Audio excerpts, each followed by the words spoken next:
Bonjour à tous, merci d'être venus nous rejoindre. Eh bien, on va attaquer.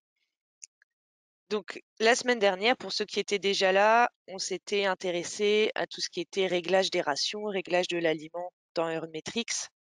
Et là, aujourd'hui, on va voir la continuité de ça, c'est-à-dire la relation entre le Hermetrix ici et vos DAC, alors plus spécifiquement les contrôleurs qui gèrent vos DAC, à savoir SmartDairy ou GM3000 ou éventuellement 2050 pour ceux qui en ont. Donc ça prendra un petit peu moins de temps que la semaine dernière, il y a un peu moins de choses à voir, mais vous aurez peut-être plus de questions, je ne sais pas. Donc, l'idée, c'est que dans Hermetrix, on a accès aux paramètres du DAC, notamment la calibration, le temps de distribution, ce genre de choses. Donc on va commencer par les DAC SmartDairy et on verra ensuite les DAC GM3000. Je commence par SmartDairy parce que c'est ce que j'ai moi sur mon ordinateur. Donc SmartDairy, pour rappel, il est là. Hop, donc vous pouvez l'avoir pour votre DAC, pour votre salle de traite, les portes de tri, peu importe. On y va. Donc pour aller voir les paramètres du DAC, il faut se rendre dans les paramètres de groupe. Donc on va aller dans regroupement animaux, que j'ai mis en raccourci ici, mais que vous retrouvez si on va dans le menu avec la tête de vache, données troupeau, regroupement animaux. Ou petite astuce, si vous êtes perdu dans le menu, que vous ne trouvez plus ce que vous voulez, vous avez la case de recherche en haut à gauche. Si je tape regroupement, voilà, je tape les premières lettres ici et il va lui me retrouver l'écran que je cherche. Donc on y va, regroupement animaux. Donc on l'avait vu déjà la semaine dernière, celui-ci sert à paramétrer vos groupes et ensuite à associer les rations à ces groupes. Moi de mémoire, voilà, on avait fait un groupe de vaches de plus de 60 jours, un groupe de vaches de moins de 60 jours, etc. Donc dans cet écran, on a en bas à gauche, gestion des groupes. Donc en fonction de SmartDairy ou GM3000, la gestion des groupes va avoir une allure un peu différente, mais peu importe, on va voir les deux.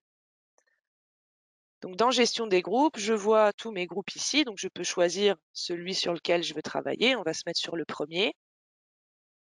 Et là, on voit déjà donc, les réglages aliments. Donc ça, c'est un réglage propre au SmartDairy. J'y ai accès depuis Hermetrix, mais on va voir juste après, je peux le retrouver dans mon SmartDairy. Alors, moi, ça dépend de comment je travaille. Des fois, je vais venir le changer directement ici, ou des fois, je vais aller le changer dans SmartDairy directement. Peu importe, ça revient au même. C'est vraiment le même écran dans les deux systèmes. Cette petite case, ce groupe utilise la ration de groupe. Cette case indique que ce groupe de vaches-là utilise les réglages de SmartDairy. Donc, je vais faire ça dans l'ordre. Dans SmartDairy, si je vais dans alimentation, ici, double-clic, je vais agrandir ça, je retrouve mes réglages généraux d'alimentation du troupeau. Donc, dans Hermetrix, si c'est coché ici, ça veut dire que mon groupe de vaches utilise ces paramètres-là. Si maintenant je décoche, je vais pouvoir personnaliser des réglages pour ce groupe et puis faire pareil pour un deuxième groupe, etc. Je pourrais mettre des réglages spécifiques à chaque groupe. En général, c'est pas ce qu'on fait. On fait un réglage pour tout le monde, ici. Donc ça va servir pour tous les groupes. J'ai quelques cas où des éleveurs ont fait des réglages différents par groupe. Peu importe si vous en avez besoin, vous pourrez me demander. Par défaut, on met un seul réglage pour tout le monde. Donc qu'est-ce qu'on a dans ces réglages? Heure de départ de journée d'alimentation. Par défaut, c'est 2 heures le matin. Ça veut dire que la nouvelle ration de ma vache, qui est calculée dans Hermetrix, sera disponible au DAC à partir de 2 heures le matin. Ensuite, j'ai nombre de périodes d'alimentation. Une. Par défaut, on a une période, je vais vous expliquer ça, qui dure 16 heures. Ça, c'est le réglage standard, qu'on personnalise bien sûr en fonction des fermes. On a une période d'alimentation qui dure 16 heures. Ça veut dire quoi? Ça veut dire qu'à partir de 2 heures du matin, je vais avoir 16 heures de distribution d'aliments, donc jusqu'à 16 plus 2, 18. Donc jusqu'à 18 heures, mon aliment est distribué.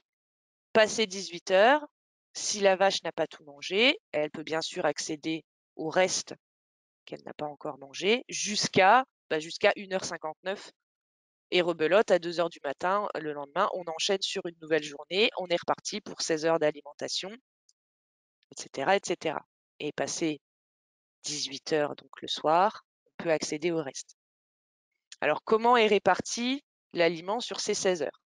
C'est facile, c'est une fraction, hein, c'est la quantité d'aliments de la journée divisé par 16. Alors, c'est plus ou moins vrai ce que je dis.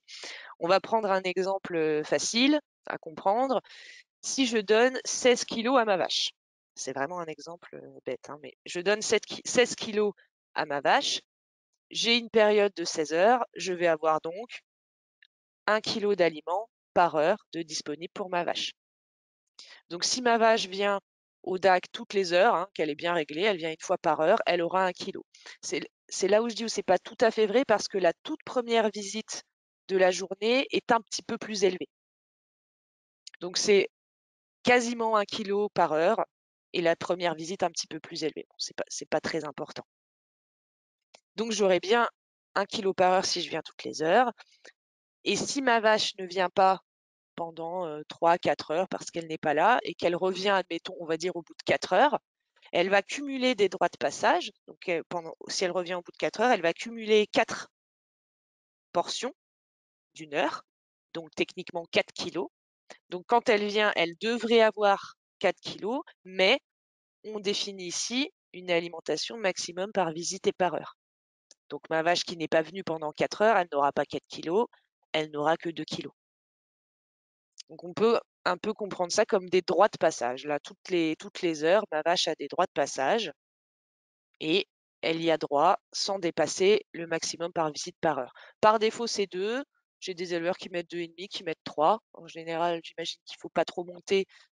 Ça dépend de vos types d'aliments, mais je crois qu'en termes d'ingestion, il faut respecter quand même un maximum à ne pas dépasser. Donc ça, c'est dans le cas où on a une seule période qui dure 16 heures. On fait ça l'hiver ou quand on sait que les bêtes ont accès au DAC tout le temps.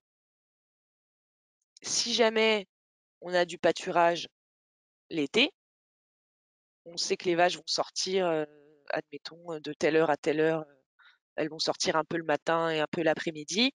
Dans ce cas-là, on risque de ne pas pouvoir faire en sorte qu'elles mangent tout si on laisse une période comme ça. Ce qu'on peut faire pour être sûr que les vaches puissent tout consommer en sachant qu'elles vont être moins présentes au DAC, elles vont être là moins d'heures par jour. Donc, ce qu'on veut, c'est augmenter leur droit de passage, en fait, augmenter la quantité qu'elles peuvent avoir par visite pour qu'elles puissent tout manger dans la journée. Alors, attention à ce que je dis, on n'augmentera pas ça. On n'est pas obligé d'augmenter ça, mais ça, on peut laisser 2 kilos maximum par visite. Par contre, ce qu'on peut faire, c'est jouer sur les périodes pour qu'au lieu qu'elles aient 1 kilo par heure, comme je vous ai dit tout à l'heure, elles aient plus. Donc pour faire ça, on va jouer avec le nombre de périodes. Donc si je mets maintenant 2 périodes, est-ce que j'ai le droit? Temps de départ de la période de 14 heures. Et on va faire 2 périodes. Alors je vais prendre un exemple que j'ai sous la main, 2 périodes de 4 heures. Alors il veut pas.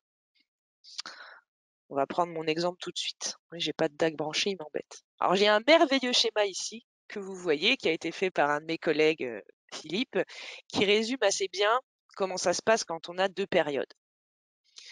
Donc tout à l'heure, on avait une période qui démarre à 2 heures du matin, 2 AM pour dire 2 heures du matin, et qui durait 16 heures.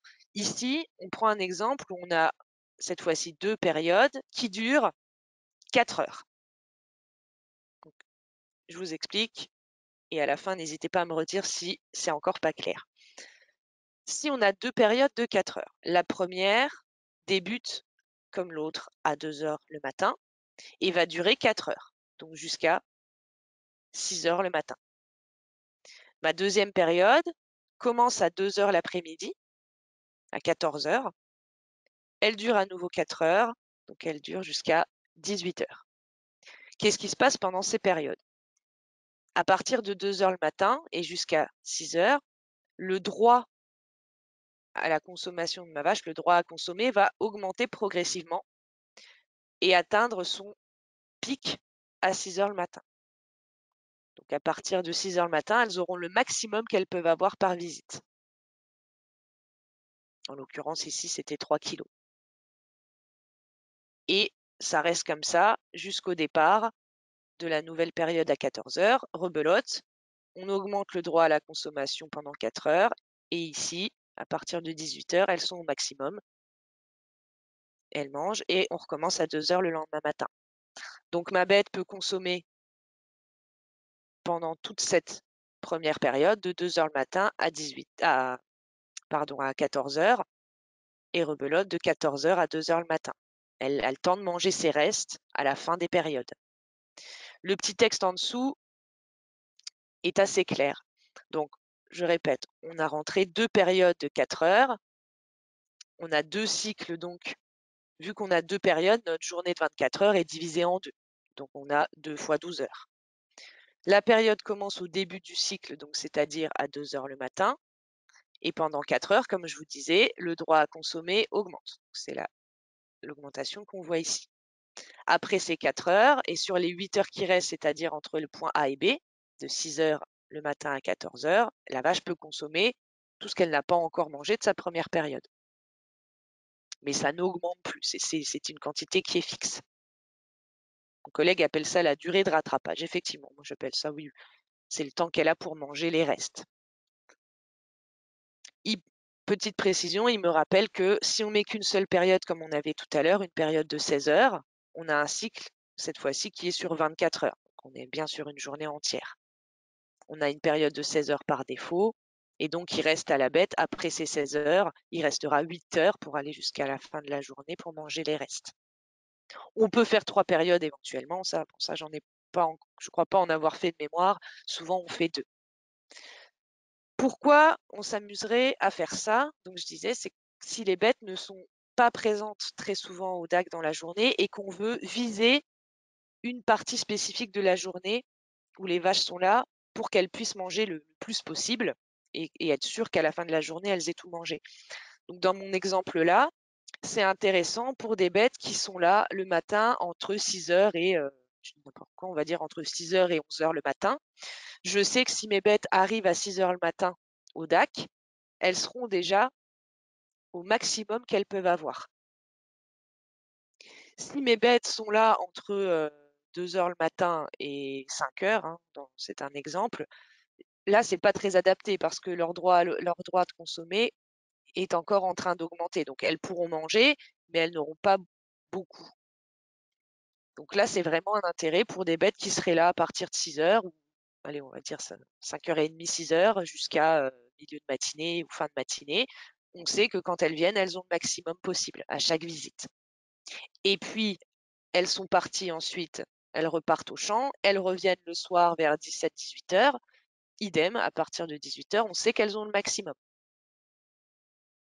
Donc en faisant ça, je m'assure que quand mes bêtes sont présentes au DAC, elles ont le maximum qu'elles peuvent avoir quand elles passent. J'espère que c'est assez clair, on y reviendra à la fin si besoin. Il y a des petites questions-réponses en dessous qu'on me demande souvent. Peut-on agir sur la quantité d'aliments qui est donnée à la toute première visite de la période? C'est ce que je vous ai expliqué vite fait tout à l'heure. La toute première visite est un petit peu plus élevée par rapport aux autres. Non, ça c'est Smart Dairy qui décide. Dans mon exemple de une période de 16 heures, je vous disais la première visite sera plus élevée et les autres ensuite seront toutes égales. Les 15 autres seront toutes égales. C'est juste un calcul qui est défini comme ça par Smart Dairy. Je ne peux pas le changer.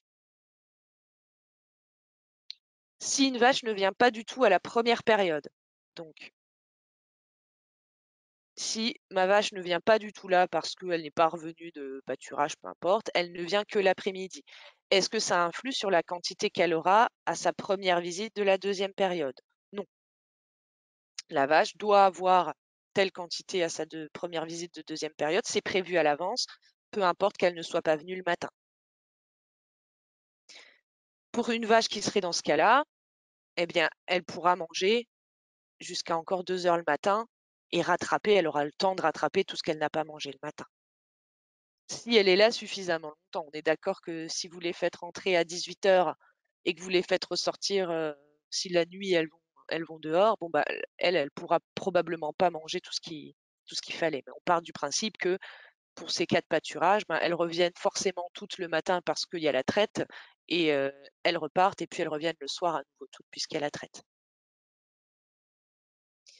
Hop, dernière petite question que j'avais, entre 2 périodes, alors ça, j'y ai déjà répondu. Entre 2 périodes, est-ce que c'est bloqué ou bien est-ce que la vache peut manger les restes de la première période? C'est ce que je vous disais. Ici, la bête peut manger les restes. Mes périodes sont là, mes 2 périodes de 4 heures et ici, elles ont accès au reste. Et je crois que c'est bon pour Smart Dairy.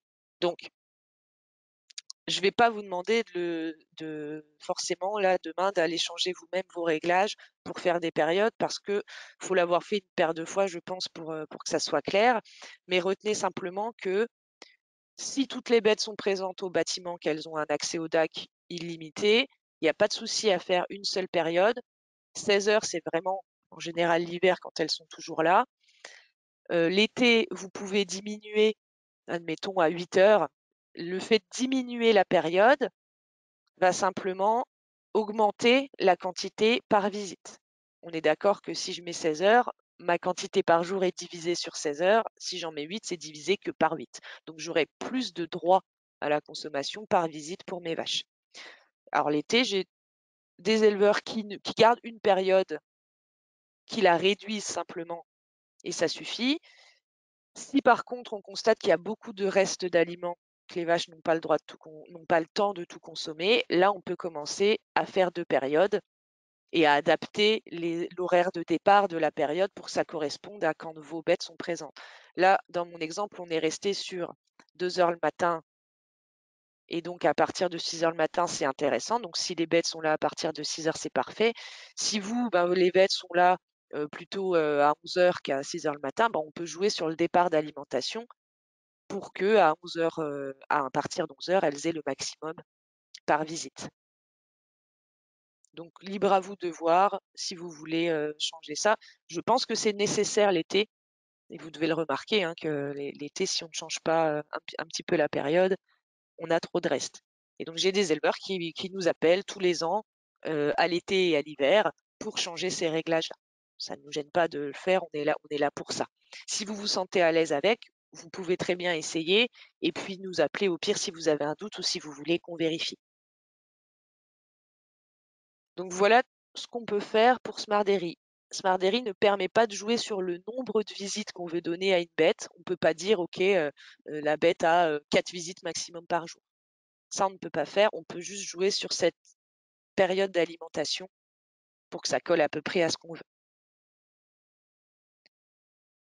Donc pour Smart Dairy, on a les groupes de vaches qui vont utiliser, quand c'est coché ici, les paramètres qu'on a rentrés là. Éventuellement, comme je disais, on peut ignorer ces paramètres et en faire des spécifiques à un groupe. C'est rare, mais ça se peut. Et c'est tout. Donc là, dans Hermetrix, je pense que vous n'avez rien à toucher. Par défaut, c'est déjà coché que vos groupes de vaches utilisent les paramètres réglés dans Smart Dairy. J'ai tendance à venir dans Smart Dairy faire ce réglage, mais je peux y accéder depuis Hermetrix. Alors, je vous le montre dans les paramètres du système paramètres généraux. Il me semble qu'on peut y accéder aussi. Je vous avoue que je n'y vais jamais. J'ai pris le réflexe. En fait, je me dis toujours, si c'est les réglages spécifiques au DAC, je vais aller directement intervenir dans Smart Dairy. Mais voilà, si on est dans nos paramètres généraux, alimentation Smart Dairy ici, on retrouve une copie conforme de ce qu'on a là. Donc on peut le changer directement ici et c'est donc pour tout le troupeau. C'est-à-dire les groupes qu'on a vus juste avant qui sont cochés, qui utilisent les paramètres généraux, c'est ces paramètres-là. Donc vous pouvez les changer ici, c'est pareil. Je ne vous en voudrais pas. Moi, je le fais ici. On peut le faire dans les deux. Ça, c'est donc pour gérer un petit peu la distribution. Ensuite, ce qu'on peut faire depuis Smartdairy, c'est calibrer. Alors ça, la calibration, vous ne pouvez pas le faire dans Earthmetrics, il faut forcément venir ici.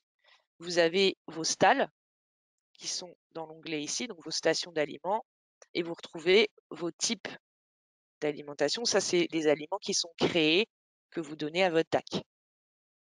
Donc, pour pouvoir calibrer, il faut que mes aliments aient un transpondeur de calibration spécifique. Hein. Ce n'est pas une boucle qui est posée sur une vache, il faut vraiment une boucle à part que vous n'utiliserez que pour ça.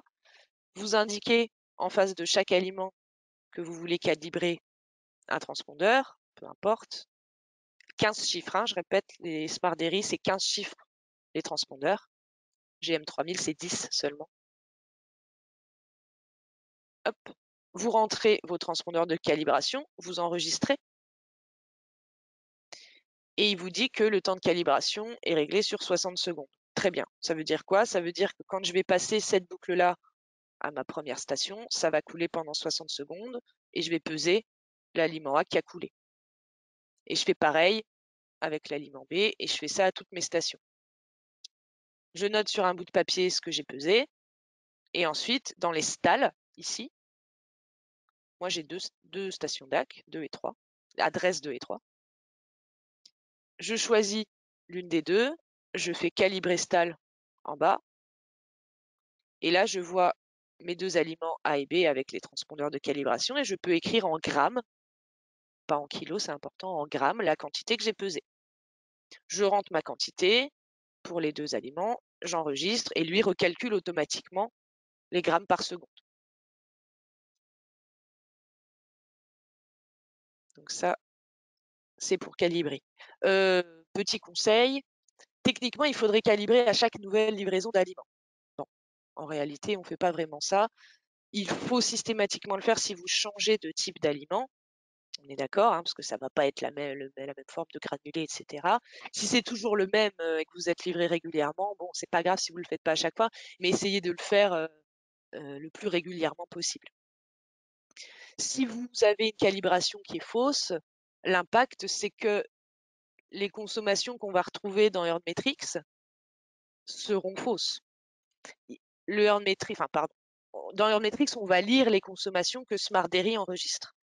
Si Smartdairy enregistre qu'il a donné 1 kg à cette vache-là et qu'elle a mangé 800 grammes, peu importe, si ma calibration est fausse, ben, peut-être que techniquement, c'est pas 1 kg qui a coulé, c'est 1,5 kg ou 500 grammes. J'exagère vraiment, c'est pour vous montrer l'importance de la calibration.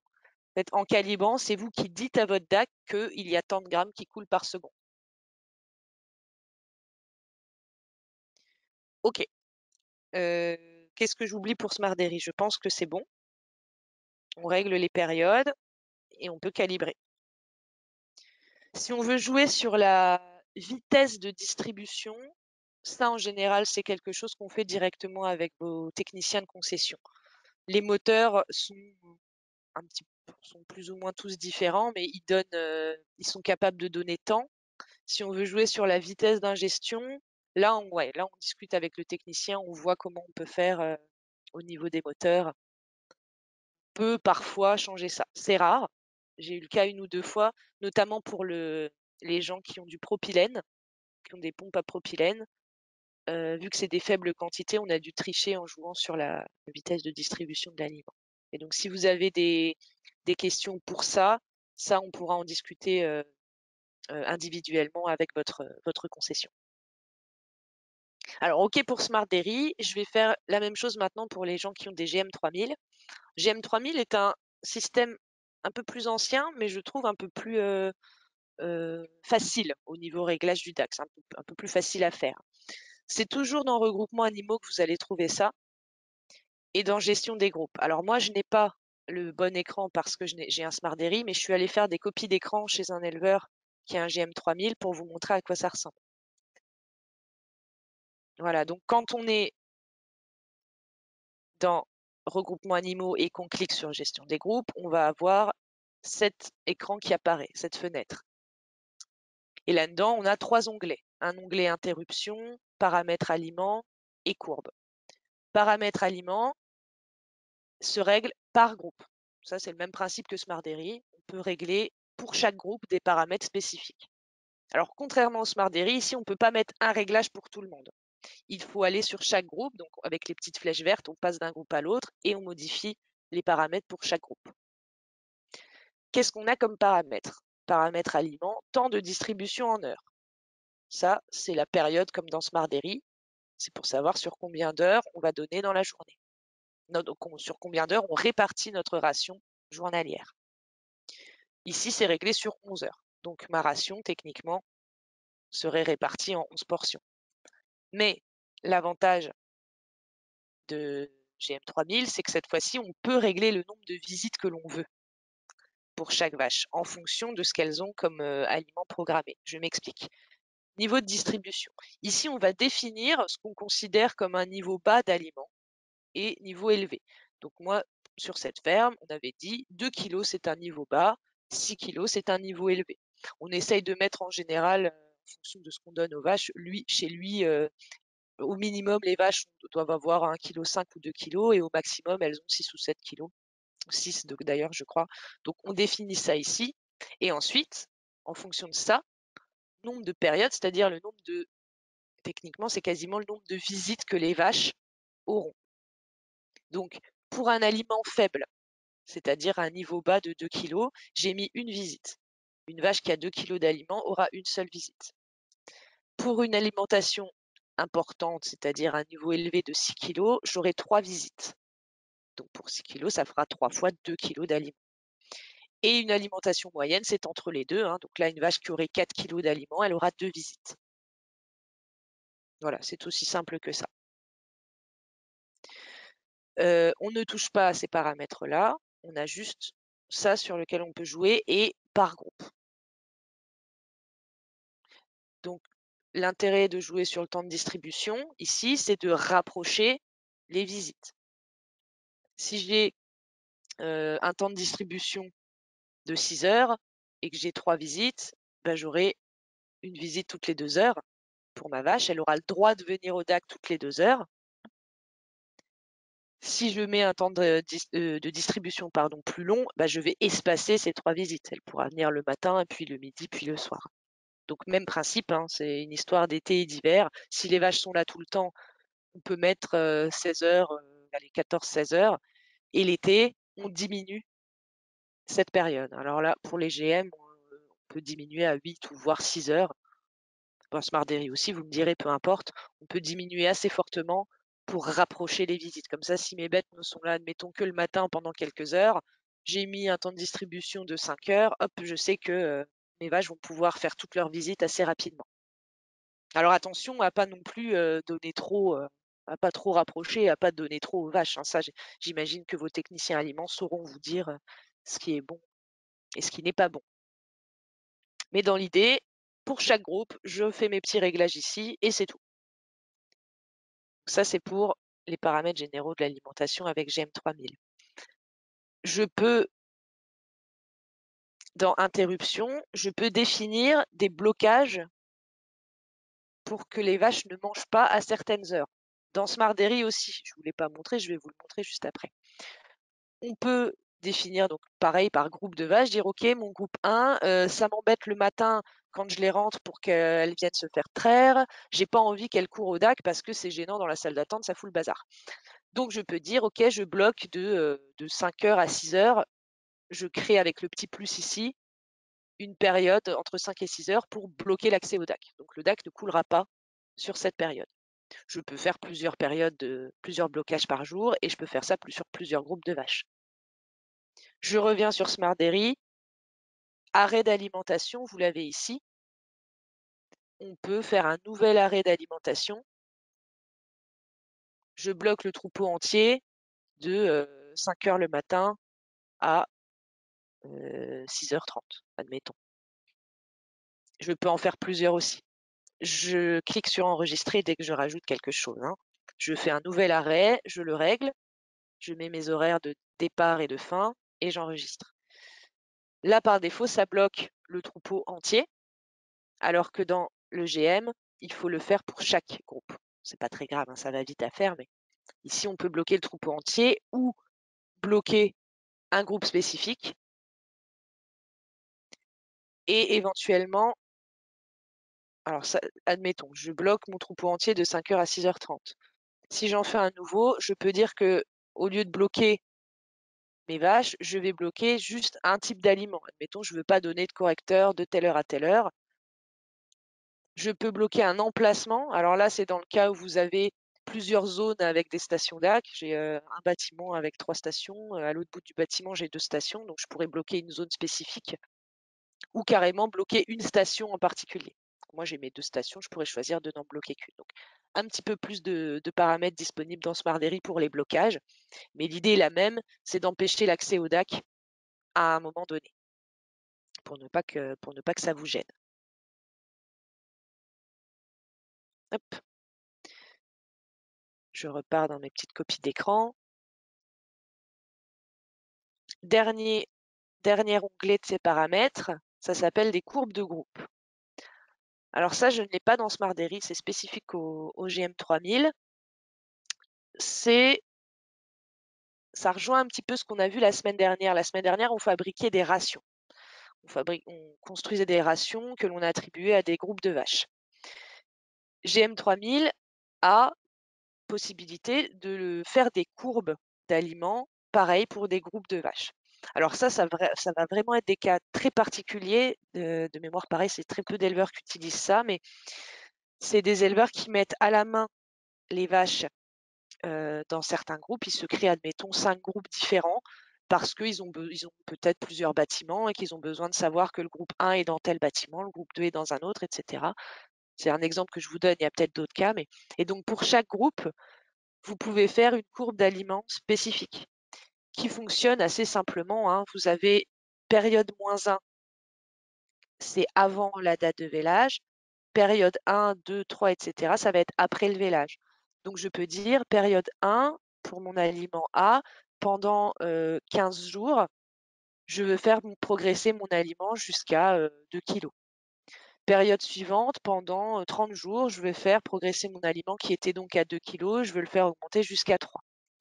C'est un principe de nombre de jours que l'on rentre et on dit la valeur finale de l'aliment à la fin de ces jours. Donc, la plupart d'entre vous utilisent des rations, je suppose. Si jamais s'il y a des gens qui ont des GM3000, si cette idée de courbe de groupe vous intéresse, vous me faites un petit mail ou vous m'appelez, on pourra voir ça en direct.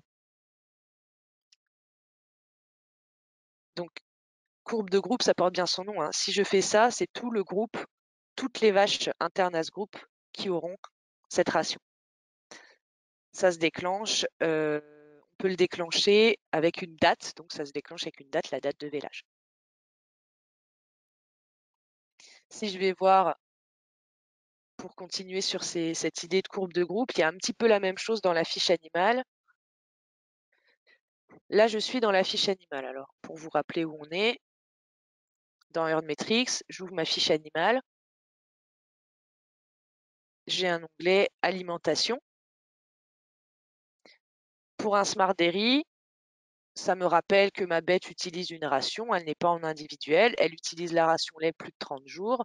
Je vois éventuellement la dernière fois où elle est passée au DAC et à quelle heure. Et en bas, je vois les quantités d'aliments qu'elle a et B. Si je modifie, je peux choisir si elle utilise une ration, une quantité fixe que je taperai moi à la main qui ne bougera plus, ou une courbe individuelle. Et c'est ça que je vais vous montrer maintenant. Il y a possibilité, et dans le GM3000 et dans Smart Dairy, de faire une courbe individuelle pour une vache. Et donc pour faire ça, c'est exactement ce que je vous ai montré juste avant, à la différence que dans le GM3000, alors que je reprenne ma bonne copie d'écran, dans GM3000, je peux jouer déjà sur une période -1, c'est-à-dire mettre quelque chose avant le vélage, alors que dans Smart Dairy, je commence forcément à la période 1 à partir du vélage. Mais l'idée, c'est ça, c'est que je mets combien je veux d'aliments au début. Donc, je veux commencer à 1 kg. Pendant 15 jours, finir ensuite à 2 kg. Donc, si je fais ça, ma période 1, c'est tout le monde a 7 vaches pardon, à 1 kg et augmente progressivement pendant 15 jours jusqu'à 2 kg. Période 2, je suis donc à 2 kg. et je veux monter pendant 30 jours jusqu'à 2,5 kg, etc., etc. Donc on peut faire et choisir bien sûr la date de début de cette courbe. En général, c'est au vélage. Donc c'est plein d'infos supplémentaires pour vous, pour ceux qui étaient là la semaine dernière où j'expliquais les rations. Je vous montre que potentiellement, vous pouvez définir des courbes spécifiques pour une vache. J'ai pas tellement de demandes pour ça. Après, ça dépend de la taille des troupeaux, vous me direz, mais retenez que ça existe et si vous voulez, n'hésitez pas à me redemander et on pourra voir en détail comment faire ça. Voilà, donc ça, c'était pour les courbes de groupe. Pour la calibration de GM3000, on va dans la petite prise à gauche ici. Moi, j'ai Smartberry, mais vous aurez GM3000. Et en cliquant sur GM3000, vous aurez un bouton alimentation, calibration. Voilà, vous cliquez sur GM3000 dans la prise, alimentation, et vous avez liste station d'aliments qui vous permet de voir vos stations et la calibration en grammes par seconde pour ces stations par aliment. Le bouton calibrage pour calibrer. On retrouve les arrêts de distribution que je vous ai montré tout à l'heure. On pouvait rentrer par groupe des arrêts de distribution. On les retrouve ici aussi. Il y a 2 accès pour les arrêts de distribution pour bloquer les stations à certains moments de la journée. Donc quand j'ouvre calibrage, j'ai un petit assistant qui s'ouvre. On a juste à cliquer sur suivant. Et ensuite, on choisit comment on veut calibrer. En manuel, donc là j'imagine qu'il y a un bouton sur le DAC qui permet de déclencher la calibration, ou par transpondeur. Logiquement, la plupart d'entre vous ont des transpondeurs pour calibrer. Donc dans les paramètres généraux du logiciel, on a indiqué que le transpondeur de calibration était tel numéro. Donc j'ai juste à cocher calibrage par transpondeur. Je choisis ma station. Je clique ici pour choisir station 1, 2 ou 3 et je choisis mon aliment. Temps de calibration par défaut 60 secondes. Et quand je fais suivant, je vais pouvoir, comme pour Smartberry, taper la quantité en grammes que j'ai trouvée. Donc, on coche par transpondeur. Quand on va passer notre transpondeur de calibration aux stations, ça va couler 60 secondes, on pèse et on vient ici rentrer la quantité. Donc, on rentre la quantité pour 60 secondes et il fait tout bêtement un calcul, il divise par 60 pour vous indiquer ensuite que telle station donne tant de grammes secondes. Voilà. Je crois que je n'ai rien oublié.